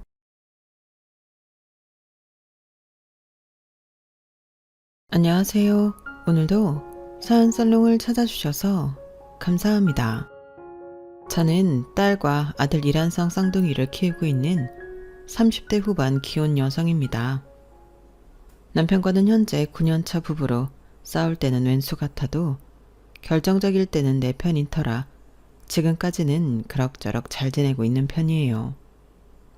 저희 남편으로 말할 것 같으면 그래도 다른 사연 속 나쁜 남편처럼 똥인지 된장인지 구별 못하는 그런 인간은 아닌데, 만약 저희 남편도 자기 식구만 챙기고 저를 뒷전으로 했다면 저도 여기에 이혼 사연을 쓰고 있을지도 모르겠어요. 왜냐하면 저희 시부모님도 그렇고 저보다 3살 아래인 신우도 문제가 참 많은 사람이거든요. 특히 신우는 일찍이 그 집구석의 애물단지로 문제가 가장 많은데, 막내라 그런 건지 아니면 기다리던 딸이라 그런 건지 시부모님은 신우 일이라면 거절할 줄을 모르셨어요. 그러면서 아들인 남편한테는 어릴 때부터 장남이고 또 아들은 강하게 키워야 한다며 무척이나 엄한 잣대를 들이댔다고 했는데, 참 희한하게도 그 엄한 잣대는 딸한테는 차마 적용할 수는 없었나 보더라고요. 딸은 그저 어화동동 우리 공주 하며 떠받들기만 하신 모양이었는데요. 참고로 저희 남편과 신우는 7살 차이가 납니다. 둘이 나이 차이가 제법 나는 데는 나름의 이유도 있었다는데, 제가 듣기로 첫째인 남편은 쉽게 임신하고 출산한 반면 신우는 갖기까지 두 분이 고생을 참 많이 하셨다고 했어요. 중간에 무려 3번의 유산을 경험하고 겨우 얻은 딸이 신우였는데, 그래서 너나 할 것 없이 두 분은 신우를 손에 쥐면 꺼질까 불면 날아갈까 오기야 금이야 하며 키우셨죠. 그리고 그 결과는 처참했는데, 그렇게 귀하게 자란 신우는 누가 봐도 싸가지가 없고 예의와 매너 같은 건 안중에도 없는 천하의 날라리로 컸어요. 게다가 무슨 도둑놈 심보인지 자기는 힘들게 노력하는 건 질색이고 남들 갖고 있는 건 전부 가져야 직성이 풀렸는데, 그래서 시부모님은 늘 경제적으로 힘드셨죠. 시아버님은 버스 운전기사셨고 시어머니는 전업주부로 집에서는 가끔 부업과 동네에서 아르바이트 같은 소일거리를 하셨는데 그렇다 보니 시댁이 경제적으로 아주 풍족한 건 아니었거든요. 물론 남편은 어릴 때 그래도 우리 집 정도면 가난한 건 아니라 서러운 기억까진 없었다고 했는데 가난이라는 것도 결국엔 상대적인 거니 남편과 달리 신우는 자기 집이 늘 가난해 서러웠던 기억만 있었다고 했어요. 예를 들어 내 친구들 다 땡땡땡땡 청바지 입는데 나만 없었어. 엄마가 무슨 청바지가 10만 원이 넘냐고 안 사줬잖아. 그때 내가 얼마나 서러웠는지 알아? 이렇게 말한 적도 있었는데요. 그때 제가 결혼 허락을 받고 한참 예비시댁을 왕래하고 다닐 때라 똑똑하게 기억해요. 그리고 그 말을 들은 시어머니는 예비 며느리 앞이라 그런지 모르지만 억울하다는 듯 이렇게 말씀하셨어요. 너도 참 말을 왜 그렇게 하니? 그래서 결국엔 너도 그놈의 청바지 사서 입었잖아. 너만 없다고 하도 난리를 쳐서. 너 그건 기억이 안 나? 그때 엄마가 너 땡땡땡땡 청바지 사주려고 생활비까지 줄였는데 그렇게 말하면 엄마가 서운하지. 아, 구질구질해. 무슨 청바지가 사주려고 생활비를 줄여. 청바지가 몇백만 원 해? 고작 13만 원이었는데. 아무튼 나는 그런 게 서러웠다고. 옛날 얘기잖아. 나는 뭐 말도 못해? 학생이 교복 입는데 13만 원 하는 청바지가 왜 필요해? 하여간 우리 딸은 어릴 때부터 눈만 못 봐서 나랑 얘 아빠가 힘들었어. 너희 놈의 기집애 시집 가기 전에 그거 다 갚고 가. 또 그 소리 지겹지도 않아? 갚긴 뭘 갚아. 뭐 얼마나 대단하게 해줬다고. 우리 집은 내가 갖고 싶은 거 반의 반도 못 해줬어. 아니온 그만 못해? 새언니 될 사람도 있는데 말 좀 예쁘게 해. 아이씨 왜 나한테만 뭐라고 해. 오빠가 결혼하지 내가 결혼해? 언니가 한번 말해봐요. 나 때문에 우리 오빠랑 결혼 안 할 거예요? 딱 까놓고 저랑 상관없이 우리 오빠랑 결혼할 거잖아요. 오빠는 왜 괜히 안 가던 가을을 잡고 난리야. 안 어울려. 내가 진짜 너 때문에 쪽팔려서 못 살겠다. 나는 너 때문에라도 장가 가면 집에 안 올 거야. 오지 마. 누가 오래? 나도 잔소리꾼 꼰대 같은 오빠 없으면 너무 좋지. 언니, 내가 다른 건 하나도 안 고마운데 우리 오빠 데려가는 건 고마워요. 봐서 알겠지만 우린 별로 사이 좋은 남매도 아니고 엄청 안 맞거든요. 나이 차이 때문에 그런가? 대화가 안 통해. 언니랑은 괜찮아요? 신기하다. 신우는요. 제가 결혼 준비할 때 자기한테 명품 가방 하나 선물로 해주지 않았다고 저를 별로 좋아하지 않았어요. 그도 그럴 게 저는 제가 준비해야 할 레다니스트에 신우 명품 가방이 있다는 건 말이 안 되는 일이라 생각해 바로 잘라버렸는데 남편도 그 리스트를 자세히 보지 못했다며 저한테 미안하다고 사과까지 했다니까요. 그래서 그 일로 신우와는 결혼 전부터 그닥 사이가 좋지 않았는데 남편이 뭐라고 하는 건 병적으로 싫어했던 신우는 문제의 인물을 집에서 보낼 수 있어 좋다며 그거 하나만 저한테 고맙다고 노골적으로 이야기했죠. 정말 그 말을 면전에서 듣고 어이도 없고 황당했는데 저는 원래 싫은 사람과는 말을 잘 안 섞고 상종도 하지 않는 주의라 신우를 무시했어요. 어차피 신우 말처럼 신우가 싸가지가 있던 없던 그것과 상관없이 저는 남편과 결혼할 생각이었으니까 그때까진 신우가 모범생이든 반란까지 날라리든 신경 쓰지 않았죠. 하지만 그건 정말 제가 생각이 짧았던 거였는데요. 신우도 결국엔 제 시가족이라 저한테 어느 정도 영향을 끼치더라고요. 하지만 결혼 후 거의 5년 정도는 그런 생각을 미처 하지 못했는데 그 사이 신우는 네일샵도 하나 차려서 말아먹고 카페도 하나 차렸다가 망하는 등 계속해서 자기 부모 등골을 야무지게 쪽쪽 빨아먹고 있었는데 그 탓에 시댁은 변변한 노후 자금도 없이 늘 궁핍한 생활을 하셔야만 했죠. 그리고 남편이 결혼 전부터 시댁의 용돈으로 50만 원씩 드리고 있던 게 있어 결혼 후에도 그건 어쩔 수 없이 유지해야만 했는데 제 기준엔 50만 원도 큰 돈이라 그 돈이 신우 때문에 밑 빠진 동에 물 붓는 것처럼 되는 게 은근 열이 받았어요. 그런데 제 마음이 이런 줄도 모르고 시어머니는 언감생심 돈 버는 며느리도 생겼으니 50만 원씩 받던 용돈을 80만 원 정도 올려받고 싶어 하셨는데 그럴 수는 없다고 초장부터 철벽을 쳤죠. 저희 친정에는 10원 한 장 드리지 않는데 시댁에만 월 80만 원씩 드리다니 이건 말이 안 된다고. 그럼 친정에도 똑같이 용돈을 드려야 한다고 하니 시어머니 얼굴이 울그락불그락해졌는데 그만큼 저희는 그 돈이 부담스러워서 올려드릴 수 없다고 설명해 드렸죠. 그러자 시어머니 표정이 똥 씹은 얼굴이 되어 한마디도 하지 않으셨는데 저는 그때 대신 남편이 드리던 50만 원은 특별한 일이 없는 한 드리지 않겠다고 약속을 했는데요. 사실 그것도 맞벌이일 때 한 말이라 저는 2년 뒤 그 말을 후회했어요. 왜냐하면 결혼 2년 만에 제가 임신을 했는데 그게 하필 쌍둥이라 저는 임신 기간도 일상생활이 힘들 만큼 고생을 많이 했거든요. 그런데 시어머니는 힘들어하는 저를 보며 아유 유난이다. 하나나 둘이나 똑같지. 너는 왜 그렇게 앓는 소리를 하니? 너만 애 가져봤어? 나도 다 해봤다. 유난 떨 것 없으니까 엄살 좀 그만 피워. 라고 하시는데 그땐 정말 어찌나 서러운지 잘 울지 않는 성격인데도 호르몬 때문인지 펑펑 울었어요. 다른 사람도 아니고 당신 핏줄을 둘이나 잉태한 며느리인데 너무하다 싶었죠. 그러니 매달 드리는 그 50만 원도 참 아까웠는데요. 그래도 제 입으로 뱉은 약속이 있으니 저도 입을 꼭 닫았어요.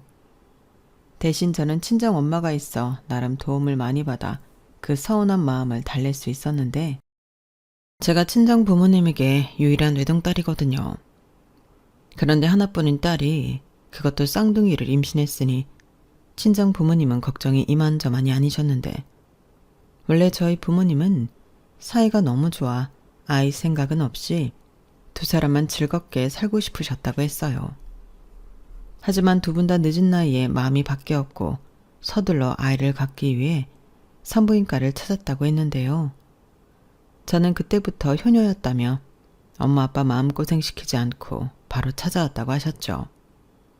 그런데 그런 소중한 딸이 당신도 겪어보지 못한 쌍둥이를 임신했다고 하니 처음엔 저보다도 더 놀라워하며 저의 작은 변화에도 신경을 곤두세우셨는데 그래서 제가 도와달라고 아쉬운 소리를 하지 않아도 친정 엄마나 아빠가 돌아가며 저를 많이 챙기셨죠. 이렇듯 저희 임신은 양가에서 상반되는 온도차를 보였는데 그 온도차는 아이들이 태어나도 큰 변화는 없더라고요. 게다가 저는 쌍둥이를 낳고 어쩔 수 없이 잘 다니던 회사를 그만둘 수밖에 없었는데 쌍둥이면 2배 정도 힘들지 않냐 그렇게 생각할 수 있지만 쌍둥이는요 진짜 10배는 더 힘들거든요. 하나 깨면 나머지 하나도 같이 깨고 하나 먹이고 있으면 자기도 배고프다고 울고 엄마인 제 몸은 하나인데 엄마 찾는 아이는 둘이니 그땐 정말 이렇게 사는 게 맞나? 하루 24시간을 48시간처럼 살았어요. 솔직히 아이들 예쁜 모습에 행복하기보다 어떻게 하면 아이 둘을 한꺼번에 케어할 수 있을까 늘 효율성을 고민하는 초보 엄마였는데 시간이 지난 지금 그게 가장 아이들에게 미안하고 후회하는 부분입니다. 그 시간이 다시는 돌아오지 못할 시간이었는데 저는 힘들다고 그걸 온전히 누리지 못했으니까요.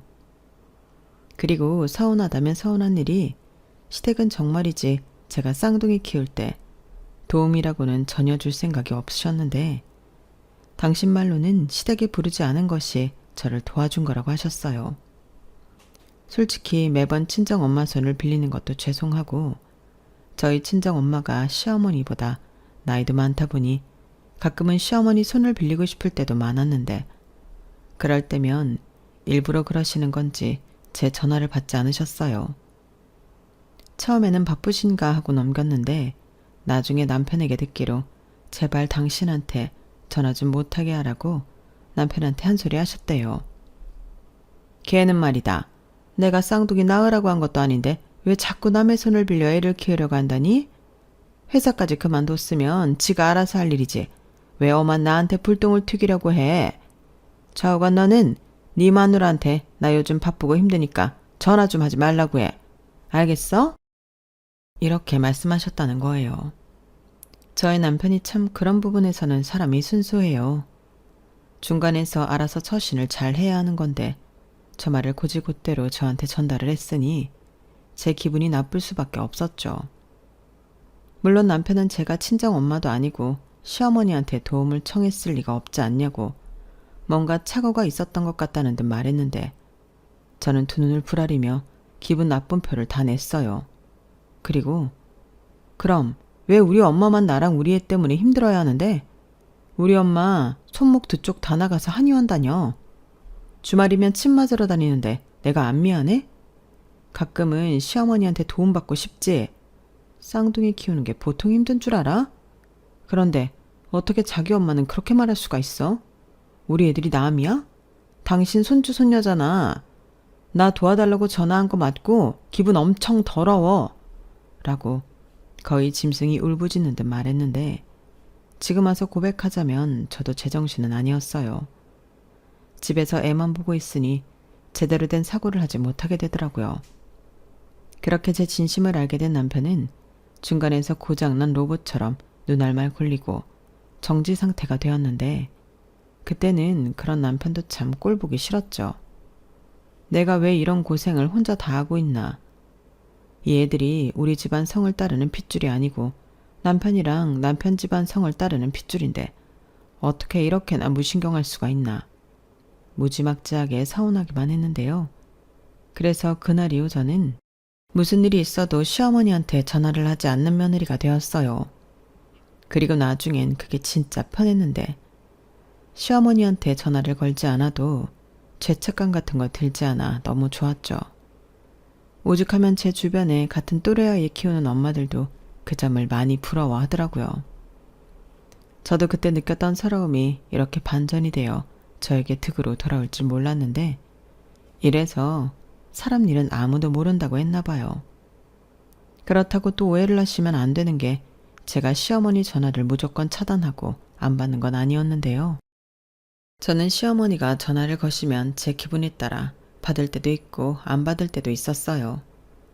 뭐 급한 일이면 당신 아들한테 하시겠지 이렇게 생각하고 말았는데 아니나 다를까 시어머니는 입장이 바뀌어 남편한테 제가 전화를 잘 받지 않는다고 서운하다고 하셨답니다. 그리고 이걸 또 이 순수한 남자는 저한테 고스란히 전해 부부싸움을 일으켰는데요. 그 이유는 간단했어요. 저는 남편한테 구차한 변명이나 거짓말 같은 걸 하기 싫어서 솔직하게 지난번 서운한 일도 있고 나는 상황 봐서 어머니 전화는 받을 수도 있고 아니면 안 받기도 할 거라 말을 했거든요. 부부 사이에 못할 말이 뭐가 있어요. 제가 시어머니 싫어서 전화 안 받겠다고 한 것도 아닌데요. 그런데 남편은 제 말에 기분이 나빴는지 며느리가 그건 아니지 않냐고 언짢은 기색을 보였고 이러니 팔은 안으로 굽는다는 말이 있는 거라며 저는 그날 남편과 말다툼을 시작해 서로 감정 싸움으로 이어져 남편이 한 이틀 정도 삐쳐서는 저한테 말을 하지 않았어요. 그래서 저도 그냥 남편을 무시하고 밥도 주지 않았는데 남편이 저더러 치사하다 하는 거 있죠. 저는요 마누라 때문에 삐쳤는데 마누라가 차린 밥을 먹겠나 싶어 순수하게 밥을 안 한 것뿐이었는데 남편은 입이 대빨 나왔어요. 솔직히 저는 남편 밥 안 챙기니 너무 편했는데 남편은 아니었나 보더라고요. 하긴 저희 남편이 약간 집밥에 집착하는 사람인데 밥 때문인지 남편은 금방 꼬랑지를 내리더군요. 그러면서 꼴에 자존심은 있는지 저더러 자기는 밥 때문에 그런 게 아니고 고부 사이는 당사자가 알아서 하는 게 맞다고 생각해 자기가 빠지기로 한 거라고 공색한 변명을 했는데 그래서 저도 알았다고 했어요. 이미 그 속을 빤히 다 알았는데 굳이 매일 얼굴 봐야 하는 남편 자존심 긁을 필요는 없는 것 같아 내가 알아서 하겠다고 하고 그 사건을 넘겼는데 제가 그때 처음이자 마지막으로 이 말을 하긴 했네요. 혹시 나중에라도 내가 당신 엄마랑 정말 심각하게 싸워서 다시는 시댁에 갈 수 없는 일이 생긴다 해도 자기는 그때 잘 생각해서 대처해. 지금처럼 어설프게 효자 노릇하면 마누라 없는 줄 아는 게 좋을 거야. 그때는 뭐 다시 어머니 아들로만 사는 건지 이렇게 말했는데요. 남편이 그때 제 말이 진짜 무서웠다고 했어요. 사실 이런 비슷한 말들을 전에도 종종 한 적이 있었는데요. 저는 남편한테 나중에 늙어서 누구랑 살 거냐, 누가 해주는 밥을 더 많이 먹겠냐, 또 내가 누구 때문에 잘 다니던 회사까지 그만두고 독박 육아를 하고 있겠냐, 이런 말을 할 때가 있었죠.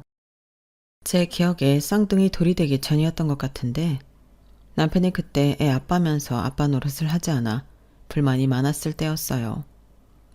애 보느라 저는 힘들어 죽겠는데 자기는 자꾸만 친구랑 놀러 가고 싶다고 하고 회식을 하면 꼭 참석하는 등 개인 플레이를 자꾸만 해서 가뜩이나 힘들어서 사악해진 저를 더 난폭하게 만들었는데 그래서 저런 말로 협박을 종종 했었더랬죠.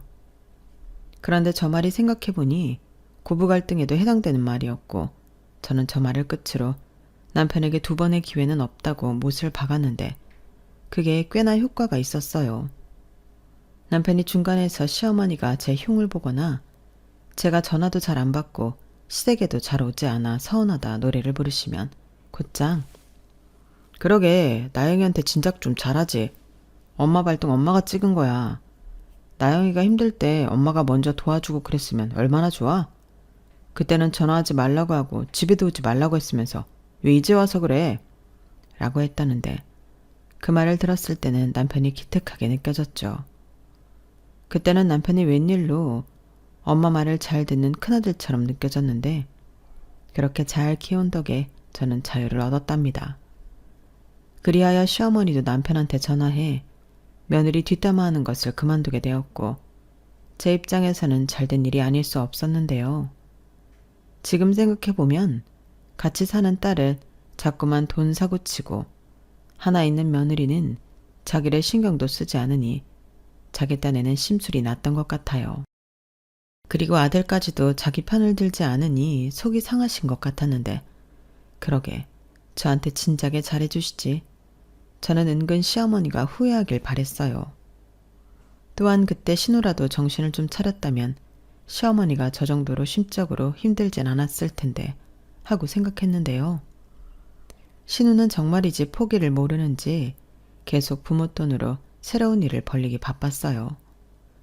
마지막엔 소자본으로도 가능하다며 마지막이라는 말을 한 100번 한 끝에 3천만 원을 빌려 인터넷 쇼핑몰을 오픈했다 했는데 그것도 뭐 예상대로 폭삭 망해버렸죠.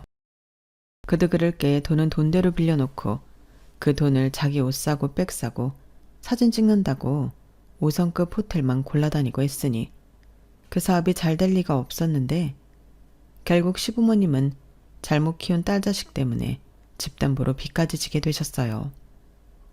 만약 신우가 남편의 동생이 아닌 제 동생이었다면 저는 다리 몽둥이를 분질러 놓는 한이 있어도 부모 등에 빨대 꽂지 못하게 했을 텐데 제 자식도 아니고 시부모님이 자기 딸을 위해 무리를 하신다는데 나서는 것도 이상하다고 생각했어요. 그리고 그 결과는 참 처참했는데요. 결국 시어머니는 용돈을 60만 원으로 올려달라고 사정을 하시더군요. 나도 어지간하면 진짜 이러고 싶지 않은데 어쩌냐. 들어오는 돈은 줄어들고 나갈 돈은 늘어만 가는데 조금만 도와줘라. 이렇게 말씀하시는데 차마 그 부탁까지는 거절할 수 없어서 그 다음 달부터는 60만 원씩 보내드리게 되었어요. 대신 어버이날, 명절 이런 날은 따로 챙기지 않기로 했는데 저는 그놈이 그놈이다 생각하고 넘기려 했죠. 그러면서 제 안에서도 신우에 대한 불만과 짜증이 자라나고 있었는데요. 그러던 중 신우는 다시 보험 설계사를 하겠다고 설치더니 결혼을 하겠다며 남자를 집에 데려왔더군요. 무슨 연애를 1년도 채 하지 않고 결혼을 하겠다고 하는데 저는 제정신이냐고 말렸어요. 아무리 연애를 오래 해도 힘든 게 결혼인데 신우는 저 사람이 어떤 사람인지 잘 알지도 못하고 무슨 결혼이냐고 그러다 정말 인생 망칠 수 있다고 처음으로 신우를 가족처럼 생각해 뜯어 말렸어요. 그런데 신우는 저한테 귀찮다는 듯 아이 초음파 사진을 보여줬고 자기가 혼전 임신을 해서 어쩔 수 없다고 말은 하는데 얼굴은 어쩔 수 없는 게 아니고 이참에 시집가서 편하게 살아야겠다 하는 마음이 그대로 다 보이더라고요. 신우는 다시 하게 된 보험 설계사 일도 너무 빡세다고 힘들어했거든요. 그러고 보니 신우는 같은 여자가 봐도 참 대단한 여자였는데 저도 딸이 있지만 행여 저희 딸이 고모를 닮을까 너무 무서웠어요. 그런데 그때 신우가 한다는 말이 남자집에서 자기 아들이 속도 위반한 게 들키면 너무 창피하고 개망신이라고 최대한 빨리 결혼식을 올리라고 했답니다. 그래서 서둘러야 한대요. 신우 말로는 예비 시부모님이 두 분 다 공무원이라 그런 보여지는 것에 엄청 예민하다고 했는데 그리하여 신우는 번갯불에 콩이라도 후딱 구워 먹듯 결혼 준비에 들어갔고 올 것이 오고야 말았는데요. 저는 설마 신우 결혼 자금 때문에 시부모님이 우리한테 돈 얘기를 할까 걱정을 하고 있었거든요. 그런데 정말로 시부모님이 딸 자식 결혼시킬 돈이 없다며 저희더러 5천을 내놓으라고 하셨고 그러면서 하신 말도 정말 기가 막혔는데요. 지금도 그때 느꼈던 황당함을 잊지 못할 정도예요. 우리가 너 결혼할 때 5천 해줬잖아. 그러니 그거 갚는다고 생각하고 니들이 그 5천 다시 돌려줘라. 정말 토시 하나 빠지지 않고 이렇게 말씀하셨는데 저는 제 귀를 의심했어요. 상견례 때 양가 똑같이 5천씩 해주셔서 저희가 그 1억으로 집을 구해 대출 조금 끼고 지금까지 살고 있는데 시부모님은 마치 그 돈을 잠깐 빌려주기로 한 것처럼 다시 달라는 게 황당할 따름이었죠. 그러니 그 말을 듣고 놀라지 않을 수가 없었는데요. 그건 남편도 마찬가지였죠. 하지만 시부모님은 뭐가 이상하냐고 지금은 이런 거 저런 거 따질 때가 아니라고 계속 돈 거리셨는데요. 당신 딸 배 나오기 전에 얼른 드레스 입어야 한다고 어찌나 사람을 들들 볶는지. 나중엔 죄송한 말이지만 시어머니 전화번호를 차단해버렸다니까요. 막말로 저희도 외벌이에 쌍둥이 키우고 집 대출금까지 내고 있는데 그런 큰돈을 해줄 능력도 없었어요. 누군가는 5억도 아니고 5천만 원인데 동생 결혼자금으로 못 해주냐 라고 하실 수도 있겠지만 저희한테 5천은 체감상 5억 이상의 금액이었거든요. 그래서 저도 말하고 남편도 무리라고 300만 원 정도 축의금으로 하겠다고 했는데 그때 시부모님이랑 정말 크게 언성을 높이며 싸워야 했어요. 다시는 보내 안 보내, 나중에 당신 죽어도 장례식에 오지 말라는 등 심한 말씀도 하셨는데 아무리 그래도 안 되는 건 안 되는 거라 저희도 물러서지 않았죠. 막말로 제 자식 결혼시키는 것도 아니고 신우 결혼시키는데 저희 집 기둥을 뽑을 수는 없는 노릇이잖아요. 그리하여 그때는 시부모님에게 죄인이 되어 자유를 얻었는데요. 마음은 좀 찝찝했어도 시댁에 대한 의무들이 모두 사라져 좋은 점도 많았어요. 그리고 그 부분은 시부모님, 특히 시어머니한테는 약이 오르는 부분이었을 텐데 2달을 채우지 못하고 시어머니가 먼저 전화를 하셨더라고요. 어디에서 나왔는지 모르지만 신우 결혼자금은 해결했다며 같이 신우 결혼 준비를 하자고 먼저 손을 내미셨는데 저도 그때는 모른 척 넘어갔죠. 어른이 먼저 체면까지 구겨가며 다가오시는데 아랫사람인 며느리가 그 정도는 받아들여야 하잖아요. 그래서 신우는 남들 못지않게까진 아니더라도 남들이 하는 수준 정도는 준비해서 거의 3달 만에 결혼식을 올렸는데요. 개인적으로 과정은 좀 얼렁뚱땅이긴 했지만 신우 입장에서는 땡 잡았다고 생각했어요.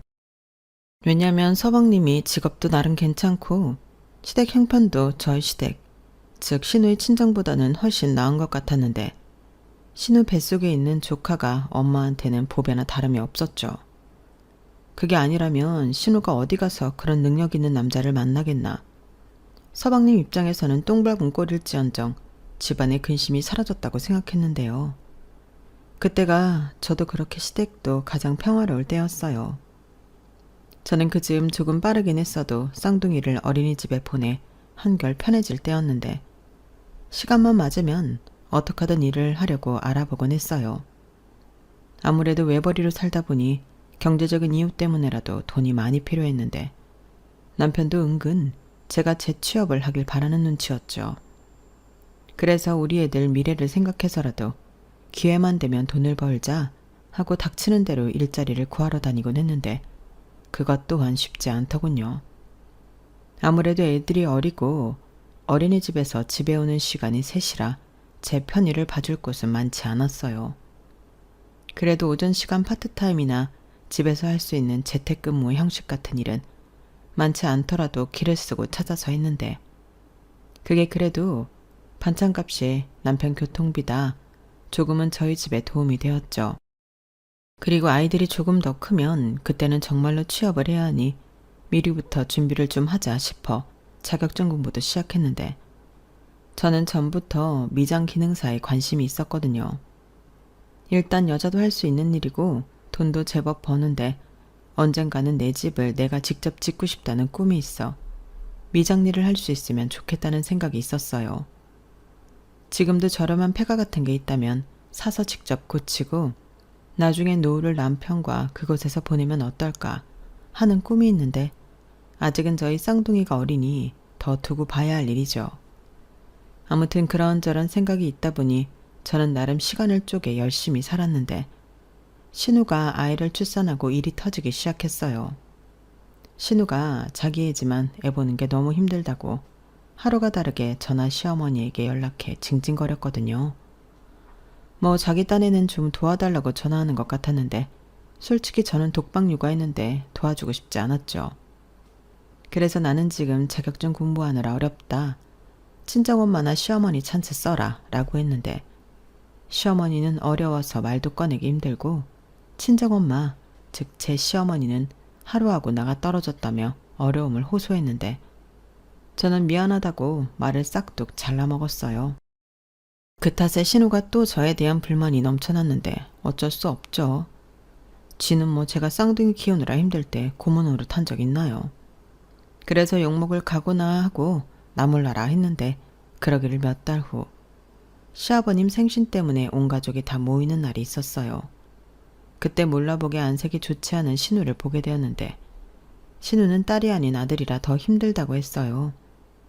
그리고 시조카로 말할 것 같으면 누굴 닮았는지 태어날 때부터 4kg가 훌쩍 넘어 신생아실에서도 가장 돋보이던 우량아였는데, 먹성도 좋고 또 고집도 세서 신우를 힘들게 하나 보더군요. 그러니 일은 그만뒀지만 개인적인 시간은 고사하고 기본적인 생활도 어려운 모양이었는데요. 시조카는 한시라도 바닥에 내려놓으면 자지러지게 뒤로 넘어간다 했어요. 그리고 그날 실제로 보니 아무리 사람이 많아도 시조카는 낯을 심하게 가려 자기 엄마만 찾았는데, 신우가 화장실이라도 갈라치면 무슨 큰일이라도 나는 듯 엄마 엄마 하며 제대로 발음도 못하면서 그렇게 신우만 찾았더랬죠. 그러니 그런 막내딸을 보며 시어머니는 가슴이 찢어지는 듯 사위에 대한 서운함을 표현하셨는데요. 그러자 신우는 그날 돌아가서 부부싸움을 대판했나 보더군요. 그리고는 자기 엄마한테 전화해서 왜 자기 남편 불편하게 했냐고 버럭버럭 한 모양이었는데, 시어머니가 저를 찾아와 가슴을 치며 저한테 말했어요. 그 모습을 보니 시어머니가 조금 불쌍해 보이긴 했는데, 그래도 그때는 너무 힘드니까 아마 제정신이 아닐 거라고. 처음으로 신우 편을 들어봤는데요. 시어머니는 그런 제 말이 좋았는지 웬일로 저한테 사과를 하시기도 하더군요. 내가 있잖아. 너 힘들 때 모른 척해서 미안했다.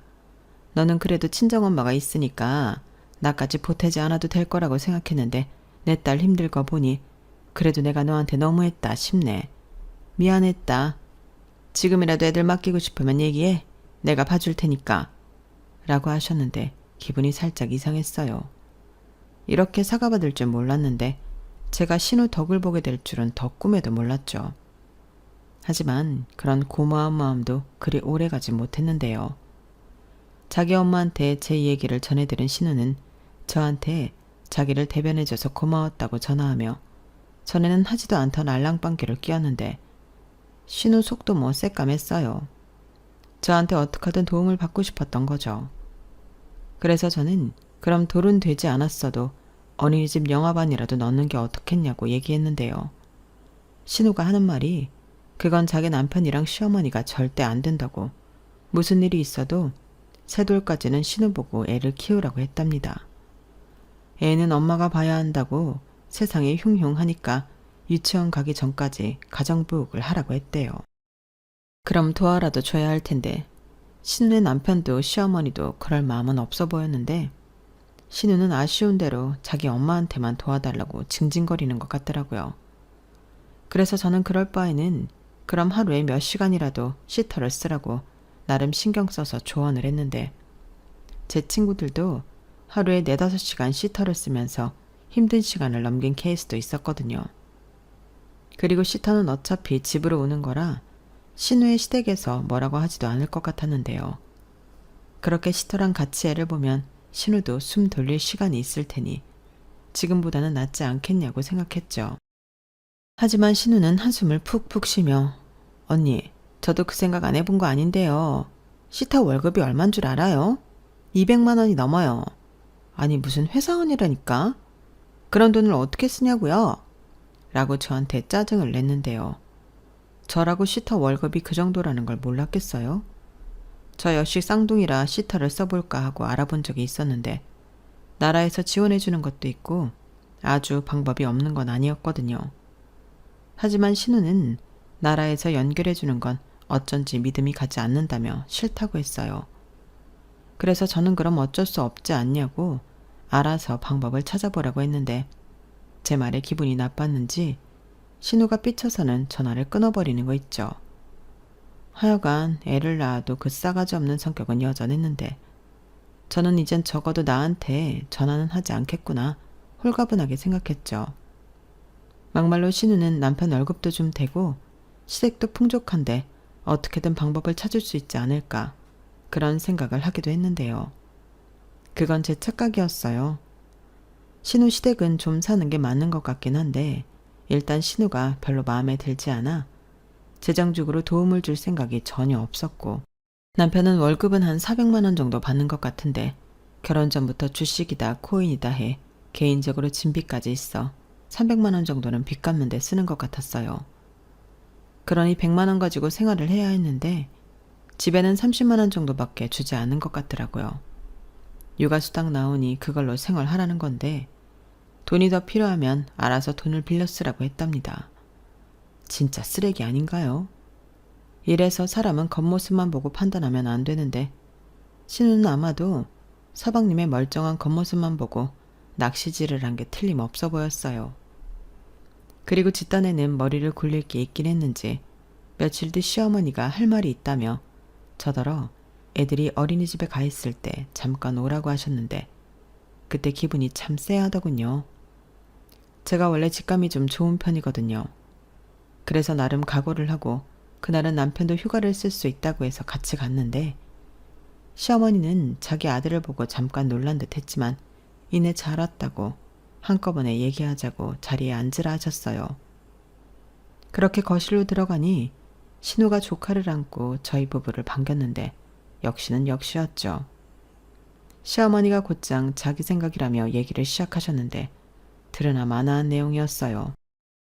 내가 곰곰이 생각을 해봤는데 우리 이참에 살림 좀 합치자. 우리 집도 팔고 니네 집도 팔고 얘네 전세 보증금도 빼서 3층짜리 빌라를 짓는 거야. 1층엔 우리가 살고 2층엔 우리 딸내가 살고 3층은 니네가 살면 어떠니? 쌍둥이 있고 우리 동기도 있으니 셋이 어울려 같이 놀면 좋잖아. 원래 애들은 애들 사이에서 크는 거다. 그러다 서로 품앗이 하듯 애도 봐주고 그럼 좋잖아. 니들도 쌍둥이 낳고 데이트다운 데이트 해본 적 없지? 우리 살림 합쳐서 같이 살면 그런 것도 돌아가면서 할 수 있어. 어때? 괜찮지 않니? 듣고 보니 괜찮은 것 같기도 하고 엄마가 웬일이야? 그런 생각도 하고 오빠 생각도 그렇지. 나는 완전 찬성이야. 언니는 어때요? 저요? 저는 당연히 싫죠. 막말로 저런 힘든 시기도 다 지났고 뭐 한다고 멀쩡한 집을 팔아 시댁 식구들이랑 같이 살아요? 데이트다운 데이트요? 저 그런 거 안 해도 돼요. 어차피 이 주말이면 소파랑 한 몸처럼 되어 있는데 같이 나가면 싸우기만 하죠. 뭐? 그러지 말고 너도 잘 생각해봐. 어머니, 저는 몇 번을 생각해도 제 대답은 노예요. 저 아가씨랑 묶어서 공동육아 시키려고 그러시나 본데 죄송해요. 저는 하기 싫어요. 언니, 아무리 그래도 시어머니 앞에서 너무 성의 없는 거 아니에요? 생각 정도는 하고 말할 수 있잖아요. 아가씨, 이거 아가씨 생각이죠. 저 다 보여요. 그리고 몇 번을 생각해도 대답은 같은데 뭐하러 시간을 끌어요. 저도 쌍둥이 키울 때 죽을 만큼 힘들었거든요. 그래도 시간 지나면 좀 나아져요. 저 보세요. 아니 그거야 언니는 친정엄마가 많이 도와줬잖아요. 그리고 돌진하고 바로 어린이집 보냈고 저는 새돌까지 꼼짝 말하니까요. 그래서 저더러 아가씨의 새돌까지 같이 육아하자고요? 진짜 너무한 거 아니에요? 그럼 제 인생은 애만보다 끝나는 거예요? 너는 말을 해도 뭘 그렇게 하니? 누가 너더러 애 도맡아 키우래? 필요할 때만 좀 도와주라는 거지. 그것도 싫어요. 싫은 걸 싫다고 하는데 왜 자꾸 저만 나쁜 사람 만드세요? 어머니도 제가 도와달라고 손 내밀었을 때 피하셨잖아요. 왜 또 그 얘기를 꺼내? 내가 사과했잖아, 미안했다고. 네. 그래서 저도 그 사과 받고 그 일은 덮었는데 이건 아니죠. 아니긴 뭐가 아니야. 한 가족인데 너만 편하면 그만이야? 네 신우 고생하는 건 안 보이냐고. 얘 살 빠진 것 좀 봐라. 너는 안쓰럽지도 않니? 네, 저만 하면 양반이죠. 저는 쌍둥이 키울 때 탈모도 왔어요. 살이요? 저는 그때 43kg까지 빠졌는데 어머니는 그것도 모르셨나 보네요. 그래서 저희 엄마가 안쓰럽다고 그렇게 도와주신 거예요. 그러니까 어머니도 안쓰러운 아가씨 많이 도와주세요. 뭐라고? 너 지금 말 다 했니? 네, 제가 뭐 못할 말 했나요? 아, 언니, 그러지 말고 나 좀 도와줘요. 언니는 쌍둥이 키워서 하나는 껌이잖아요. 언니야말로 경력자고 인젠데 저는 언니 도움 받고 싶어요. 우리 남 아니잖아요. 요즘은 애 때문에 남편이랑도 사이가 멀어지는 기분인데 쟤 이러다 이혼당할 수도 있어요. 네? 설마요. 다른 애도 아니고 자기 애 키우느라 고생하는데 그거 싫어서 이혼하자고 한다고요? 만약 그렇다고 하면 그런 놈이랑은 하루라도 빨리 헤어져요. 월급 받아서 한 달에 30 주는 놈이 남편이에요? 애 아빠예요? 저 같으면 바로 잘랐어요. 예, 너 그 입 다물지 못해? 그래서 뭐 내 딸더러 이혼이라도 하라는 거야? 어머니도 그래요. 제가 뭐 못할 소리 했어요? 그런 남자면 없는 게 낫죠. 그 30도 나중에 못 준다고 하면 어떡할 건데요? 자기야 왜 그래? 설마 그러겠어? 빚 다 갚으면 그때 몇백 주겠지. 꿈깨. 주식이랑 코인 하던 놈이 그걸 끊어? 개가 똥을 끊어라. 서방님 절대 그거 못 끊어. 언니 지금 나랑 해보자는 거예요? 왜 남의 남편 흉을 봐요? 뭐? 개가 똥을 끊어? 진짜 애 봐주기 싫으니까 별소리를 다 해. 오빠는 왜 등신처럼 가만히 있어? 언니가 저라면 오빠라도 나서서 언니를 혼내야지. 그래, 너는 기껏 같이 와서는 왜 가만히 있는데? 설마 너도 같은 생각이야? 왜 나한테 그래? 그리고 이 사람한테 안 좋은 애 키우라고 지금 부른 거야? 공동육아라고 서로 같이 돕자는 거지. 내가 쌍둥이를 봐줄 수도 있어. 쌍둥이가 네 애를 보겠지. 됐다 그래. 엄마, 아들 이혼당하는 걸 보고 싶어 그래? 이혼 같은 소리 하네. 네 처가 이혼 소리 하니까 너까지 따라하냐? 신우 애 좀 본다고 이혼 소리를 해? 네, 해요. 저 아가씨 애 봐줄 바에는 그냥 이혼하겠습니다. 쌍둥이는 제가 키울게요. 어차피 저랑 저희 친정 엄마가 키웠는데 이제 와서 달라고 하진 않으실 거죠? 달라고 해도 안 뺏겨요. 소송하셔도 돼요. 그동안 안 도와주신 것들 제가 소명할 수 있고 이길 자신도 있거든요. 그리고 당신 애들 양육비 좋아해. 한 해당 100만 원, 총 200. 알겠지? 무슨 말이야. 내가 왜 이혼을 해? 그럴 일 절대 없어. 엄마, 봤지? 나 엄마랑 우리 와이프 중에 고르라고 하면 나는 무조건 우리 와이프야. 나 절대 이혼 못해. 뭐야 이놈아? 그래서 너는 나를 버리겠다는 거야? 너를 낳아주고 키운 엄마를? 어쩔 수 없지 뭐. 그러게 왜 자꾸 가만히 있는 사람을 건드려. 안윤, 이게 다 너 때문이야. 네 일은 좀 네가 알아서 해. 언제까지 식구들한테 민폐 끼칠 거야? 내가 너 때문에 이혼당해야겠냐? 됐고, 이럴 거면 다 연 끊어. 무슨 집을 팔고 공동육아를 하래? 나라도 싫겠다. 안윤 너는 네 시어머니한테 전화해서 공동육아 하자고 해. 지도 못할 거면서. 남편은 제가 이혼 소리 한번 하자 기겁을 하고 입에 따발총이라도 장착한 듯 자기 엄마와 자기 동생을 향해 따다다다 다른 말을 쏘기 시작했는데 그때 처음으로 제가 남편 하나는 잘 키웠다, 뿌듯함이 밀려왔어요. 물론 시어머니는 불효자를 키웠다고 땅을 쳤겠지만 저한테 준 이상 그 아들도 제 몫이죠. 안 그런가요? 그리고 남편의 쉴 새 없이 쏘아대는 바른말에 시어머니도 신우도 똥 씹은 얼굴이 되어 저를 노려봤는데 남편은 곧장 제 눈을 가리고는 보지 마. 그리고 그대로 일어나서 나가자. 라며 제 팔을 잡아 끌었는데 신우가 울면서 그랬어요. 자기 결혼할 때 오빠가 해준 게 뭐가 있냐고요. 자기 결혼시키느라 엄마는 갯돈도 깨고 대출도 받아 힘들게 산다며 너무하다고 했는데 그때 남편이 살짝 움찔하는 것 같았어요. 그래서 제가 곧장 그러게 결혼 전에 그렇게 돈을 까먹었으니 집에 돈이 있겠어요? 이건 우리 탓이 아니고 아가씨 탓이에요. 착실하게 일해서 돈이나 벌지. 아가씨가 까먹은 돈 계산은 해봤어요? 그 돈 있으면 어머니 말씀처럼 집 짓고도 남았겠네. 라고 하는데 시어머니가 가슴을 치며 아우 내 팔자야.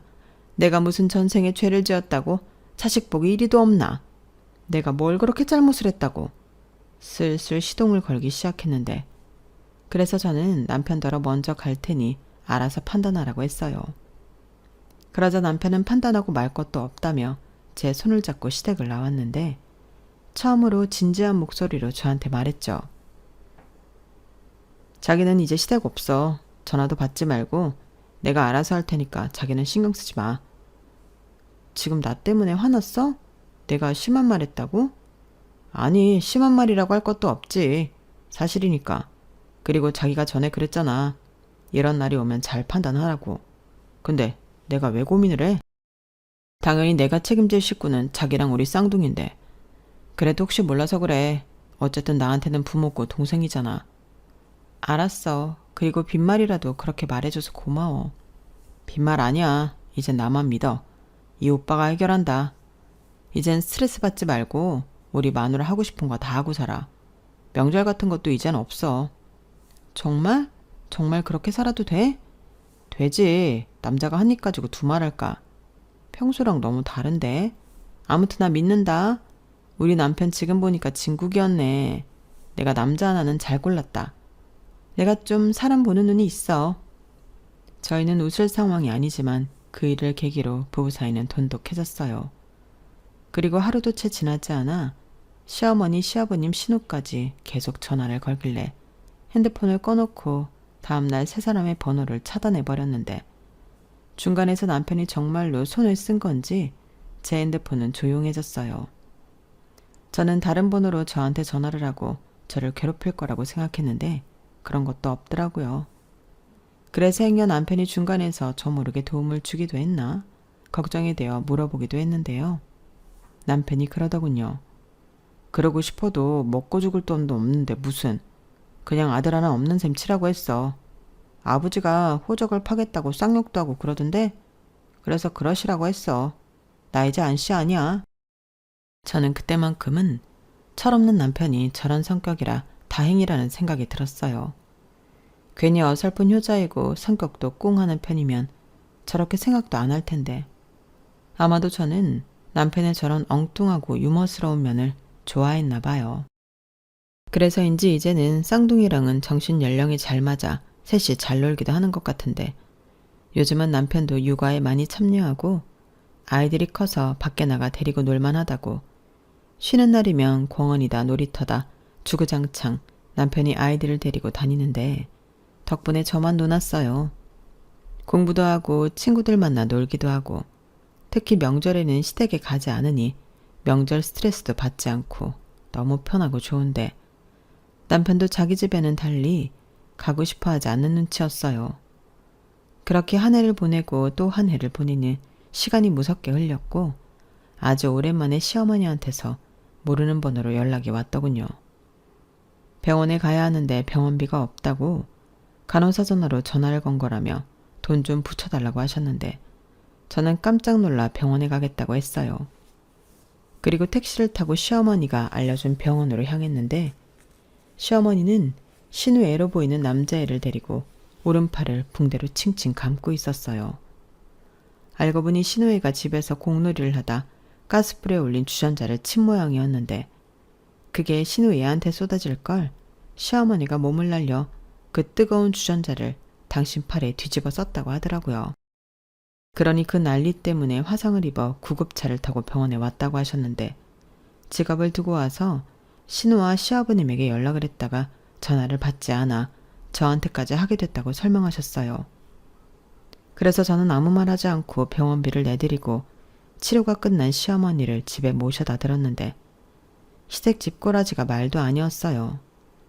알고 보니 신우는 그 사이 서방님 사채비까지 지면서 이혼을 했고 시댁으로 들어와 아이를 키우며 살고 있었는데 신우는 스트레스를 풀고 싶다며 아이는 자기 엄마한테 맡기고 자꾸만 밖으로 돈다고 했어요. 아니 지혜를 왜 자기 엄마한테만 맡겨놓은 건지 시어머니 처지를 보니 측은한 마음도 들었는데요.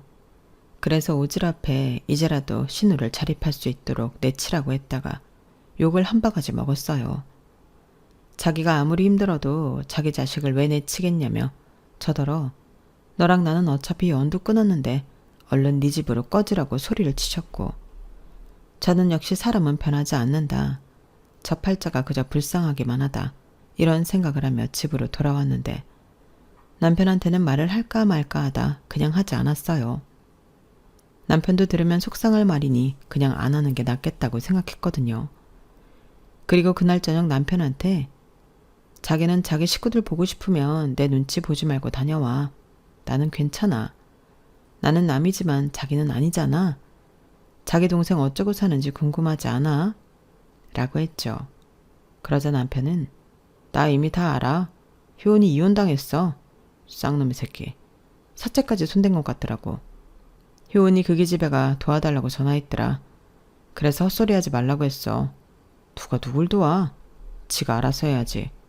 그래야 지 때문에 고생하는 엄마 아빠도 말년에는 좀 편해지지 않겠어?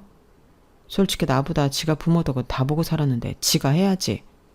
라고 대수롭지 않게 말했는데 솔직히 많이 놀랐어요. 물론 저 속을 다 알 수는 없지만 그날은 남편한테 괜히 미안한 생각에 마음이 무거웠는데요. 남편은 제 마음을 다 아는 건지 괜찮다고 했어요. 오히려 자기 옆에 제가 있어 다행이라고. 무슨 일이 있어도 우리는 서로 아끼고 사랑하자 하는데 저는 그런 남편의 손을 꼭 잡았답니다. 제가 할 수 있는 게 그것밖에 없더라고요. 그리고 미우나 고우나 내 남편 평생 아끼고 위하며 살겠다고 그 꼭 잡은 손으로 약속했는데 언젠가는 아이들이 다 크고 떠나도 제 옆에 있어줄 이 멋진 남편을 위해 제가 더 잘해야겠다는 다짐을 오늘도 해봅니다. 저는 바라던 미장 기능사 자격증을 따서 현재 일을 하고 있어요. 이 일이 좋은 게 일당도 많이 주고 팀으로 하다 보니 재미도 있는가 하면 제가 사정이 있어 빠지게 돼도 뭐라고 하는 사람이 없는데 아직은 제가 아이들이 어려서 제 사정을 많이 봐주시는 것 같아요. 저랑 같이 일하시는 분들이 모두 저랑 같은 기혼 여성이거든요. 연령대도 다양해서 같이 일하면서 수다를 떨면 그렇게 재미있을 수가 없는데 저는 이게 천직인 것 같아요. 일도 너무 재미있고 돈도 벌고 언젠가는 내가 살 집을 내 손으로 꾸밀 생각을 하면 매일매일이 행복하기만 한데요.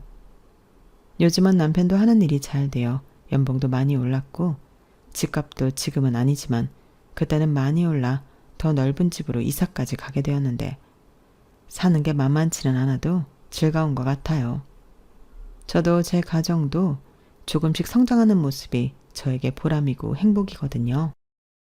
그리고 큰 욕심은 없지만 인생에 꼭 이루고 싶은 바람이 있다면 우리 내 가족 앞으로 평생 아프지 않고 행복했으면 좋겠다는 건데요.